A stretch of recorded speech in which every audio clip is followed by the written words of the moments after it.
ኤልሻዳይ ቴሌቪዥን ኔትወርክ ጊዜ ስለሰጣችሁን እናመሰግናለን። የሺህ ኪሎ ሜትሮች ጉዞ ከአንድ እርምጃ ይጀምራል እንደተባለ በአብሮነት ቅኝት አብረን እንጓዛለን። ሕይወትን በመቁረስ ክርስቶስን መግለጥ አለ። መልካም ቆይታ። ሻሎም ሻሎም። በኤልሻዳይ ቴሌቪዥን ኔትወርክ ስለ ድሆች ጩኸት ፕሮግራም ተመልካቾቻችን የአምላካችን የእግዚአብሔር ሰላም ምሕረት ከሁላችን ጋር ይሁን። ባላችሁበት ቤት ባላችሁበት ከተማ ምድር ሁሉ የአምላክ ምሕረት ይብዛላችሁ።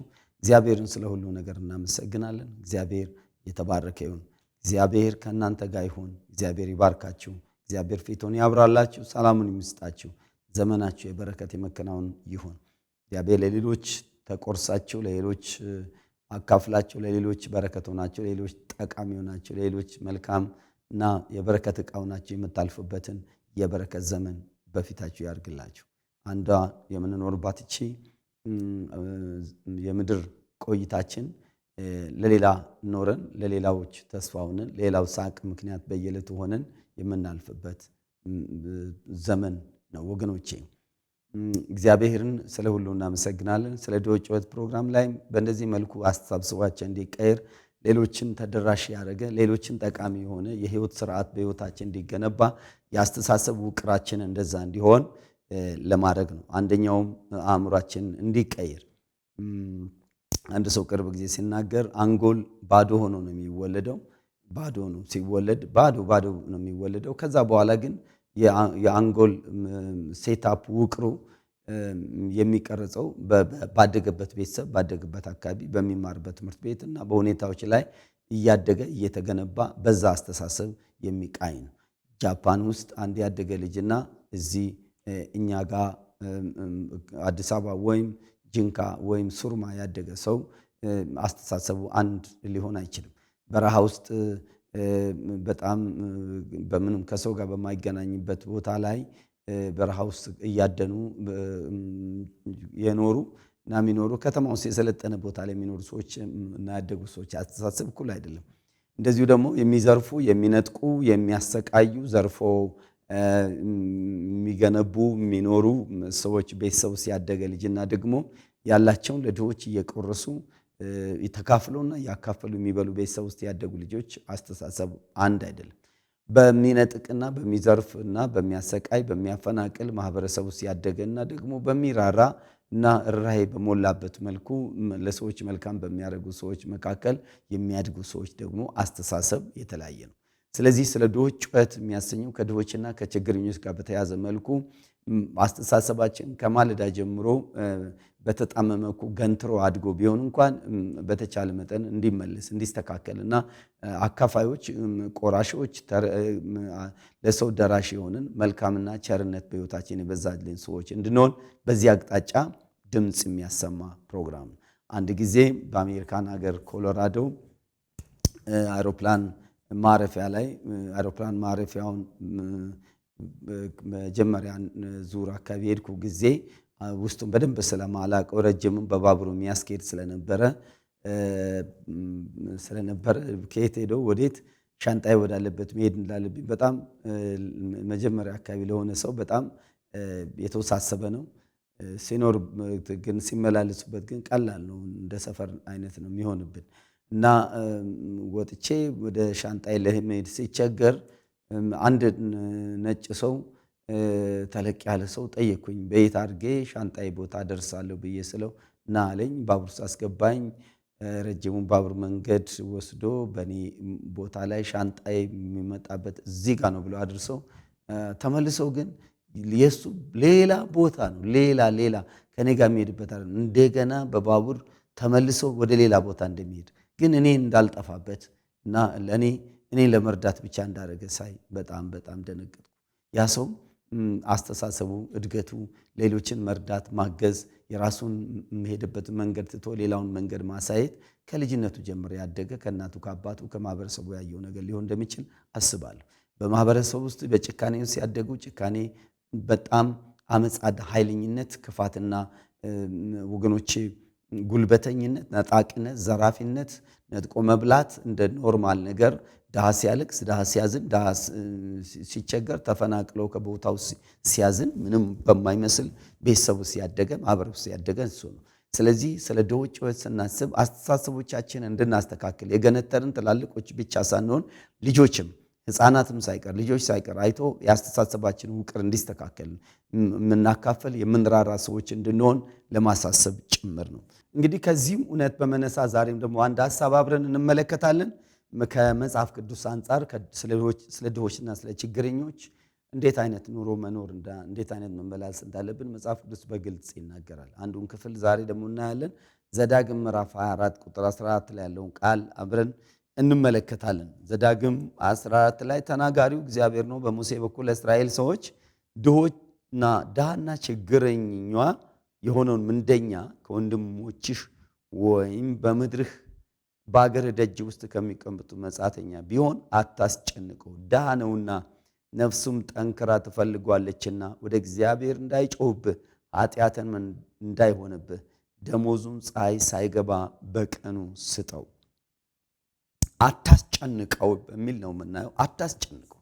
ይሄ ከድሆችና ከችግረኞች ጋር በጣም ዝቅተኛ ኑሮ ካሉ ሰዎች ጋር ባለ የህይወት ስርዓት ውስጥ መጠንቀቅ ካለብን ነገር አንዱ በጣም ለራሳችን እንደ ደወል ሊሰማን ከሚገባ ነገር አንዱ አታስጨንቋቸው የሚል የእግዚአብሔር ድምፅ ነው። አታስጨንቋቸው፣ እንዳይጨነቁ፣ እንዳታስጨንቃቸው። በምትሰራበት ቦታ፣ በምትነግድበት ቦታ፣ በምትኖርበት ቦታ፣ በቤተሰብ መካከል ሊሆን ይችላል፣ በዘመድ መካከል ሊሆን ይችላል፣ በጎረቤት መካከል ሊሆን ይችላል፣ አለቃ በሆንበት ቦታ ሊሆን ይችላል፣ የሥራ መሪ በሆንበት ቦታ ሊሆን ይችላል። በየትኛውም ቦታ ችግረኞችና ድሆች በየትኛውም ዓለም ውስጥ በየትኛውም አገር ውስጥ አሉ።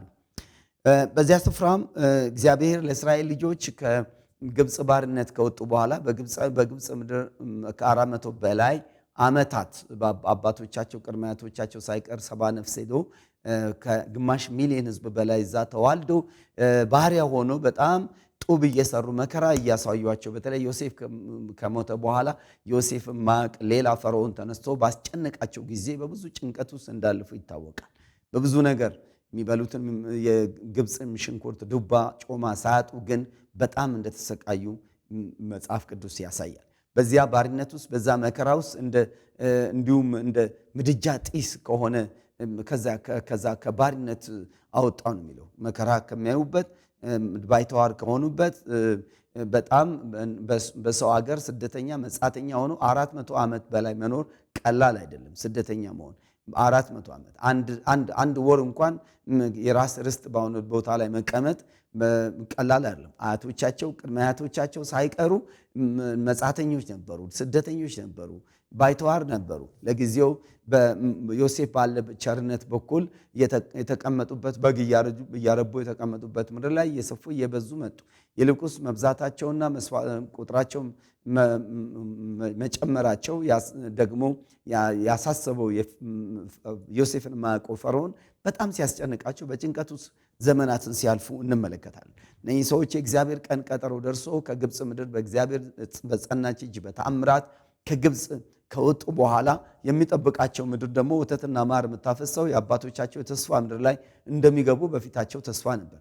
መንገድ ላይ ያሉ እግዚአብሔር የነገራቸው ቃል ነው። ይሄ የዘመናቸውን ስርዓት እንዴት ከዚያ ከባርነት ቦታ፣ ከዛ ከመጻተኝነት ቦታ፣ ከዚያ ከስደት ቦታ፣ ከዚያ በሰው ሀገር ያለ ርስት በኖሩበት በተቀመጡበት ቦታ አንገት ደፍተው ከሚመጡበት ቦታ እግዚአብሔር አስቀድሞ ለአባቶቻቸው ለአብርሃም፣ ለይስሐቅ፣ ለያዕቆብ የማለላቸውን ምድር እንደሚወርሱ ያ ምድር ደግሞ መጻተኛ የሚሆኑበት ሳይሆን ርስታቸው እንደሆነ በራሳቸው ርስት ላይ በሚኖሩበት ጊዜ ደግሞ እነሱ ደግሞ ትላንትና ባሪያ ሆነው አልፏል። ትላንትና ችግረኛ ሆነው አልፏል። ትላንትና የተጠቁና አንገት የደፉ ሰዎች ሆነው አልፏል።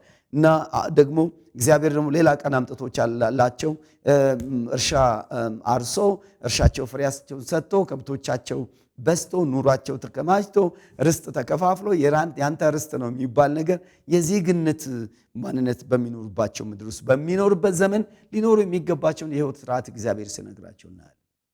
አስቀድሞም አባታቸው አብርሃም ከከለዳውያን ኡር ከሚባል ቦታ ዜግነት ካለበት የአባትና የእናት ርስት ካለበት ከተመቻቸበት ቢያንስ በዛ ርስት ተከፍሎ ቤቴ ርስቴ ብሎ ሊቀመጥ ከሚችልበት ቦታ እግዚአብሔር ተለይተ እኔ ወደ ማሳይ ምድር ውጣ ብሎት አውጥቶት ግን በድንኳን እንግዳ ሆኖ ይመላለስ ነበር። ስደተኛ ሆኖ በከነዓን ምድር በዚያ አካባቢ ነገ እግዚአብሔር ለእርሱ ርስት አድርጎ ለልጅ ልጆቹ የሚሰጥበት ምድር ላይ ያለ መታወቂያ ያለ ዜግነት ፓስፖርት በዛች ምድር ላይ ስደተኛ ሆኖ ሲያሳድዱት ኖረዋል።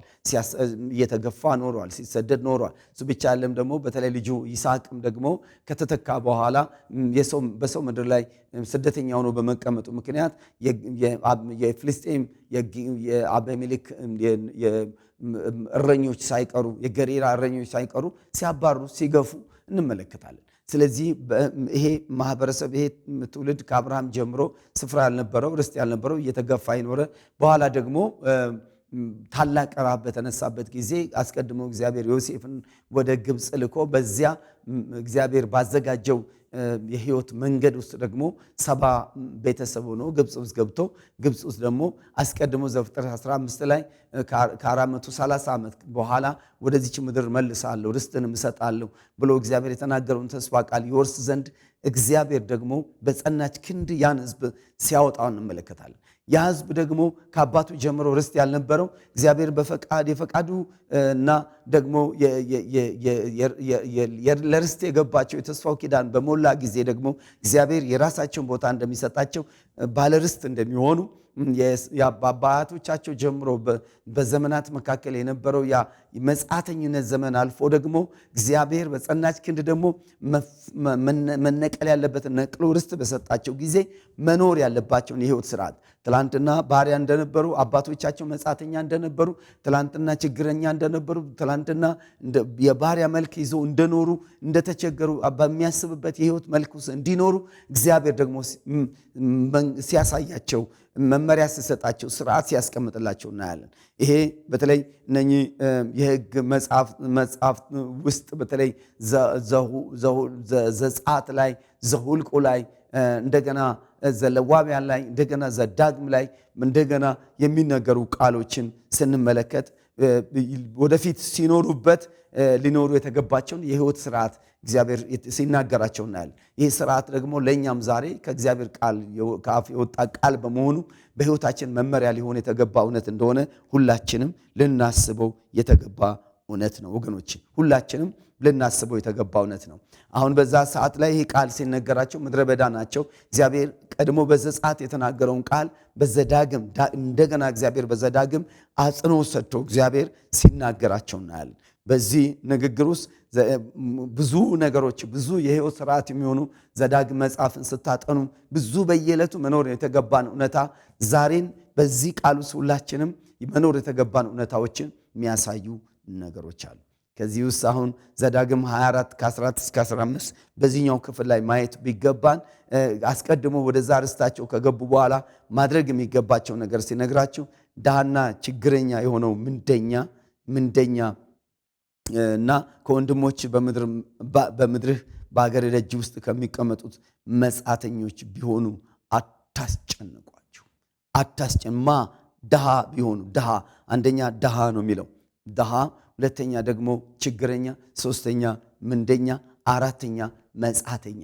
እነኝን ነው የሚጠቅሳቸው። ድሃ የሚባለው ምንም መሰረታዊ ነገር ያልተሟላለት በሆነ አጋጣሚ መድሄት የቻለ ድሃ ማለት ነው። ችግረኛ ወቅታዊ ነገር ገጥሞት በችግር ውስጥ ያለ ግን ወቅታዊና ጊዜያዊ የሆነ የሰው ድጋፍ የሚያስፈልገው ነው። ምንደኛ የሚለው ነገር ደግሞ ተቀጣሪ ማለት ነው። ቀን ሰራተኛ እንደምንላቸው የዕለት ጉርሱን በመብላት የሚኖር ነው። መጻተኛ ማለት ከሀገርም ከአካባቢው በተለያየ ምክንያት የሚፈናቀልና የሚሰደድ ተፈናቅሎ የሚኖር ለዛ ላለበት አካባቢ እስራኤላውያን በግብፅ ውስጥ ባይተዋር እንደነበሩ አንገት ደፍቶ ግብፃውያን ያዘዟቸው ነገሮች ብቻ እየሰሩ የመኖር ግዴታ እንደነበረባቸው ከአካባቢው ከሀገሩ ከርስቱ ተፈናቅሎ በየትኛውም ሁኔታ ላይ ሌላ ቦታ ስደተኛ መሆን የቻለ ሰው መጻተኛ ነው። ስለዚህ እነኚህን ቋሚ ድሃ የሆኑ ሰዎችንም ጊዜያዊ ችግረኛ የሆኑ ሰዎችንም ደግሞ እንዲያስቧቸው ያሳያል። እንዲያስቧቸው፣ እንዳያስጨንቋቸው።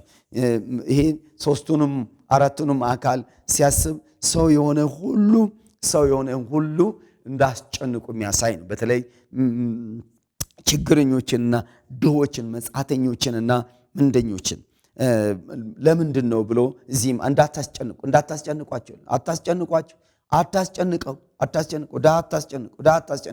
መጻተኛ ስደተኛ አታስጨንቅ። ከሀገሩ በሆነ ምክንያት በምንም ይፈናቀል፣ በጦርነት ይፈናቀል፣ በረሃብ ይፈናቀል፣ በሆነ ነገር ይፈናቀል፣ እንዳስጨንቋቸው። አንዳንድ አገራት የቆሙበት የበለጸጉበት ምክንያት አባቶቻቸው ቅድመ አያቶቻቸው ስደተኛ እንዳይነካ ከእግዚአብሔር ቃል ከእንደዚህ አይነት ቃል ተነስተው ለስደተኛ ፖሊሲ ቀርጾ ስደተኛ ምድራቸው እንድትቀበል፣ ስደተኛ እንድታበላ፣ ስደተኛ እንድታለብስ፣ ስደተኛ እንድታጠጣ፣ ለስደተኛ ስፍራ እንድሰጥ፣ መኖሪያ ፈቃድ እንድሰጥ፣ ስደተኞች በሰላም እንዲቀመጡ፣ እንዲያርፉ፣ እንዳይነኩ፣ እንዳያስጨንቁ፣ ስደተኛ እንዳያስጨንቁ። በቃ በሆነ ምክንያት በቃ ተሰዷል፣ በድንበር ሊሆን ይችላል።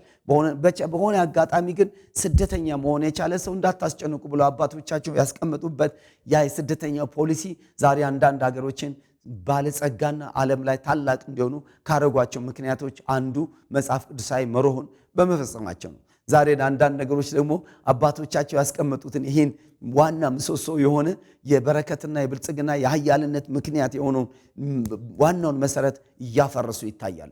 እያፈረሱ የአባቶቻቸውን ነገር አባቶቻቸው ያደረጉትን ነገር እያፈረሱ ናቸው። ስለዚህ መጻተኛ ሲያስጨንቁ፣ ጭንቁ ሲከቱ ይታያሉ። ሲያስጨንቁ፣ አንገት እንዲደፋ ሲያደርጉ እንዳታስጨንቁ ነው የሚለው መጽሐፍ ቅዱስ። ስደተኛ እንዳታስጨንቁ።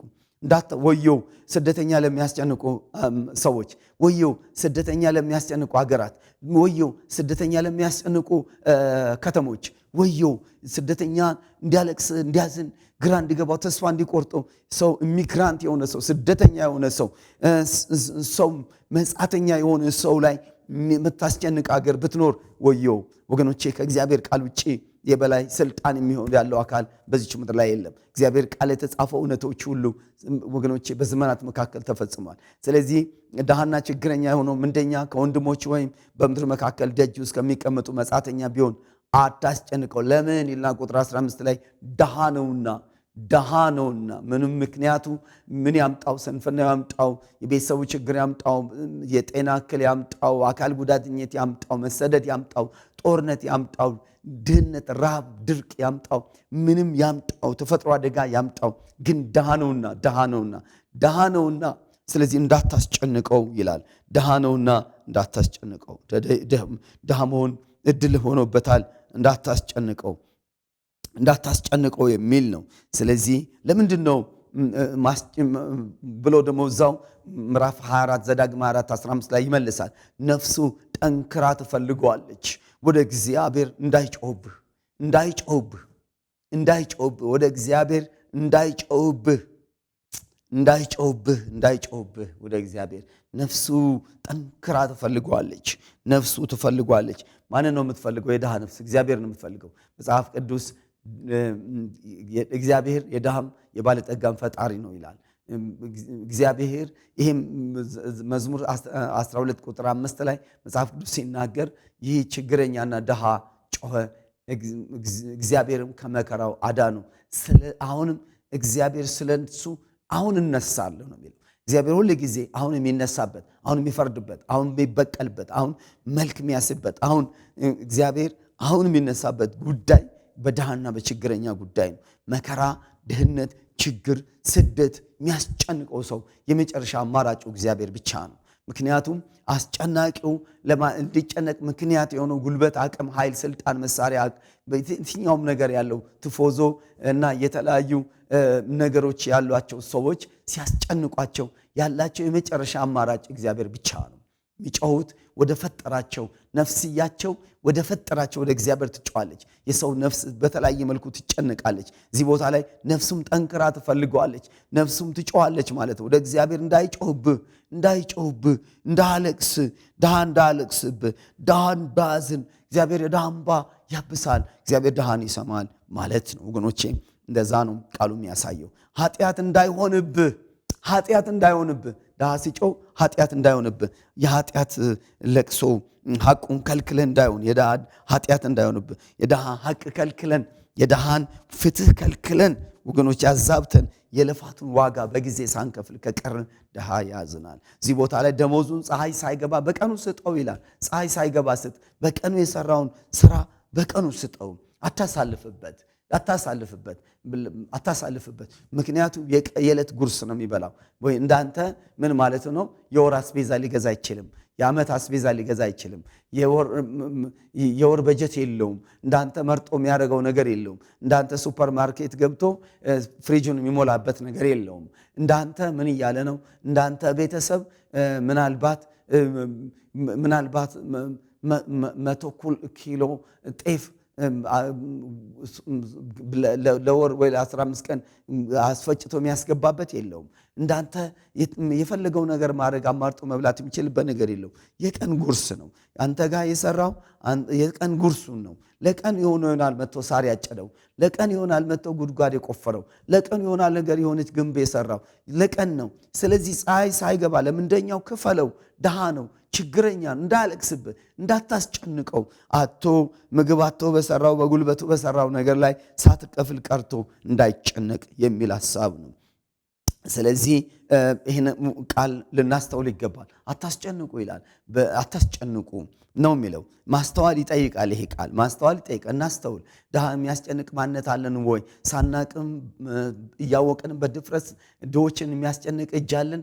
ድሆችን የሚያስጨንቅ ልብ አለን። ድሆችን የሚያስጨንቅ አካሄዳለን። ድሆች በእኛ ደስተኞች ናቸው። ችግረኞች ቤታችን ያሉ የቤት ሰራተኞች ሳይቀሩ ግኖቼ፣ ምናልባት ቤታችሁ ጥበቃ ያሉ፣ ቢሮአችሁ ጥበቃ ያሉ፣ በጣም ዝቅተኛ ሰራተኛ በቤታቸው ያሉ፣ የዕለት ኑሮ ያህል የሚኖሩ የሚጨነቁ ሰዎች ወገኖቼ እንዳይጨነቁ መክፈል እያቻላችሁ ገንዘብ እያላችሁ አካውንታችሁ ላይ ገንዘብ እያለ ምናልባት ይሄ ነገር ማንም ሰው ቢጨነቅ ምንም ማድረግ ማይችሉትን ገንዘብ የሌላቸውን ሰዎች ሰራተኛ የምታስተዳድሩትን ላይ መለከት ይችላል። ምናልባት አለቃ ሆናችሁ ምንም በቂ በጀት የሌላችሁ ልታረጉ ምንም ማችሉበት ያለው ነገር ሰጣችሁ ብትቀመጡ ሰዎች ቢጨነቁ ልታረጉ የሚችሉበት ነገር ስለማይኖር እንደ ኃጢአት ሊሆን አይችልም። አካውንታችን ላይ ገንዘብ ሞልቶ ገንዘብ ከዓመት ዓመት እየተሸጋገረ እንደ ተቋማትም እንደ ቤተ ክርስቲያን ሊሆን ይችላል። እንደ የተለያየ መልኩ በጣም ከፍተኛ ገንዘብ በእጃችን የመግባት አካውንታችን ውስጥ ገብቶ እያለ ድሃ ግን ከጽዳት ሰራተኛ ጀምሮ እያለቀሰ እየተቸገረ ከሆነ ኃጢአት እንዳይሆን እናስተውል። እያለ ማለት ነው እያለ አቅሙ እያለ ችሎታው እያለ በሌለበት ነገር ላይ እግዚአብሔር ሊፈርድም አይችልም። በሌለበት ነገር ምንም ሊፈርድ አይችልም። ምንም አማራጭ በሌለበት ሁኔታ ሰራተኞችን የምታስተዳድሩ ይህን ልታስቡ ይገባል። ጥንቃቄ እናድርግ ነው። አምላክ እንዳያዝን ነው እያለ ያለው። ፍርድ አለ፣ እናስብ። ፍርድ አለ፣ እንዳይጮህብ ፍርድ አለ እና ይሄ ለማን እንደሆነ ይናገር።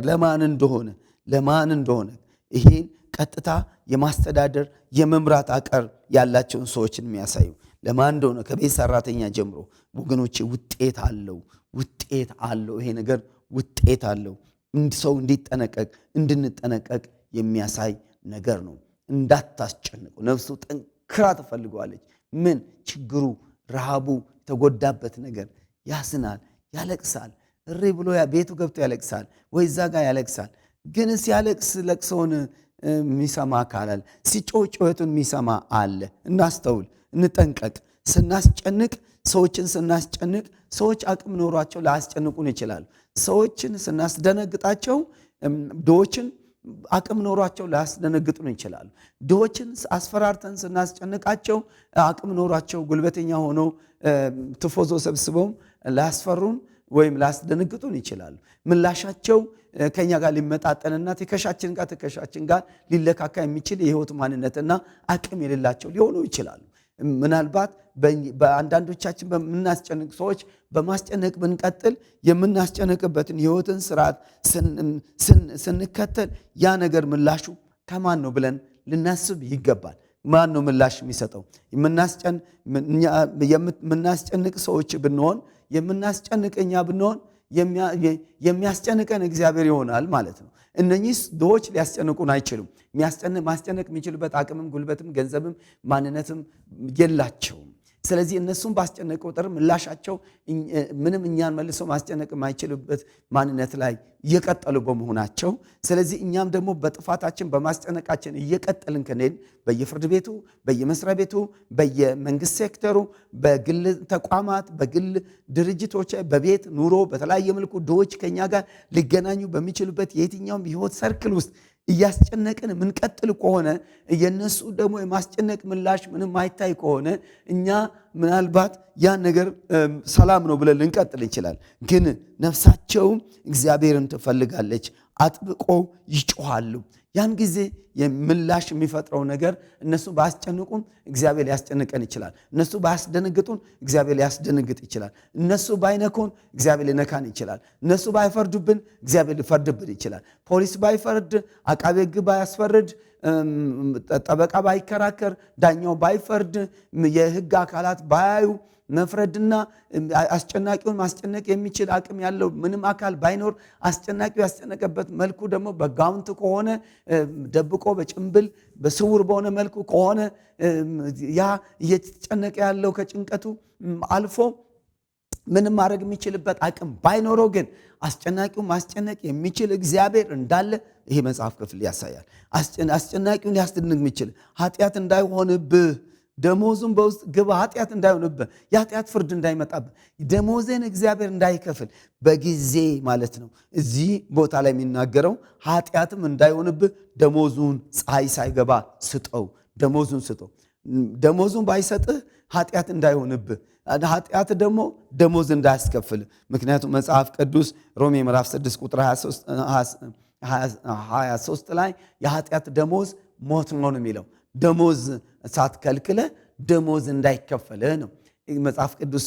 ራእይ ምዕራፍ 22 መጨረሻ ላይ ጻድቁን ወደፊት ይጽደቅ፣ ኃጢአተኛው ወደፊት ኃጢአት ይስራ፣ ግን ለእያንዳንዱ እንደየስራው ከፍል ዘንድ ዋጋው በእጄ ነው። ዋጋዬ በእጄ ነው። እግዚአብሔር እጅ ነው ያለው። ስለዚህ ደሞዝ የሚባለው ደም ወዝ ማለት ነው። በእኛ ደም ወዝ በደሙ ወገኖቼ በወዙ የሚከፈል ማለት ነው። ስለዚህ ደም አለበት፣ የዛ የድሃው ደም አለበት፣ የደማው ወዝ አለበት። ስለዚህ የድሃው ወዝ ደም አለበት፣ ላብ አውጥቶበታል፣ ዋጋ ከፍሎበታል። ስለዚህ ይህን አስቦ ሰው የሚገባውን ካልከፈለ እግዚአብሔር ደግሞ ደሞዝ ይከፍለዋል። ለአስጨናቂው የሚጨነቅበትን ደሞዝ እግዚአብሔር ይከፍለዋል። ስለዚህ ይህን ከማድረግ በፊት ሁላችንም ልናስበው ይገባል፣ ልናስብ ይገባል። ከእግዚአብሔር ጋር ነገራችንን ማስተካከል አለብን። አታስጨንቁ፣ እንዳናስጨንቅ ጥንቃቄ እናድርግ።